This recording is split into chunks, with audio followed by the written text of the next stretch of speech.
France के एक अखबार ने यह खबर छापी है कि दरअसल जब ईरान के अंदर प्रॉब्लम्स चल रही थी, ईरान के अंदर लगातार आंदोलन जैसी स्थिति बनी हुई थी 3-4 दिन तक, उस समय असल में प्लान यह था कि खामनेई साहब को मार दिया जाए और उनको रास्ते से हटाकर रेजीम चेंज कर दिया जाए। और इसके पीछे जो सबसे बड़ा नाम बताया जा रहा है वो हसन रूहानी का बताया जा रहा है, जो ईरान के प्रेसिडेंट रह चुके हैं। दरअसल कुछ दिन पहले कई लोगों की ईरान के अंदर गिरफ्तारियां हुई थी, उनमें से कुछ गिरफ्तारियां कायम हैं, कुछ लोगों को रिहा कर दिया गया बाद में। इसमें हसन रूहानी का नाम भी आया था।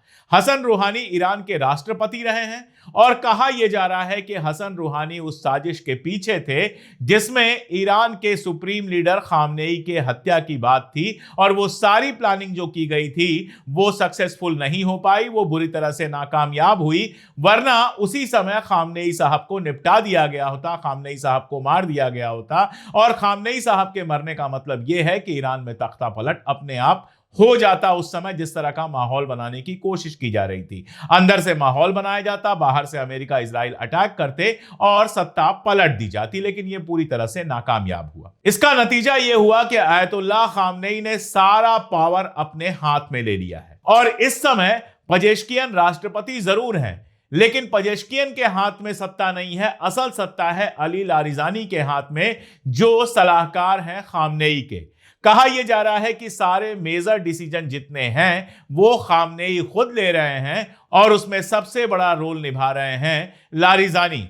इसके अलावा उन्होंने आगे का पूरा कार्यक्रम तय कर दिया है कि अगर अमेरिका का अटैक होता है, अगर खामनेई मारे जाते हैं तो उनकी जगह पर कौन गद्दी पर आएगा, अगर पजेश्कियन मारे जाते हैं तो उनकी जगह पर कौन गद्दी पर आएगा।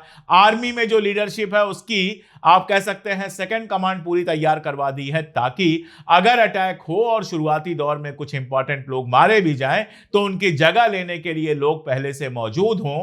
जो सबसे बड़ा प्लान है अमेरिका और इजराइल का, जो सबसे बड़ा ख्वाब है कि किसी तरह से ईरान में सत्ता पलट दी जाए, वो ख्वाब पूरा ना होने दिया जाए, इसके लिए खामनेई साहब ने कमान अब अपने हाथ में ले ली है। यह अभी तक की सबसे बड़ी खबर है।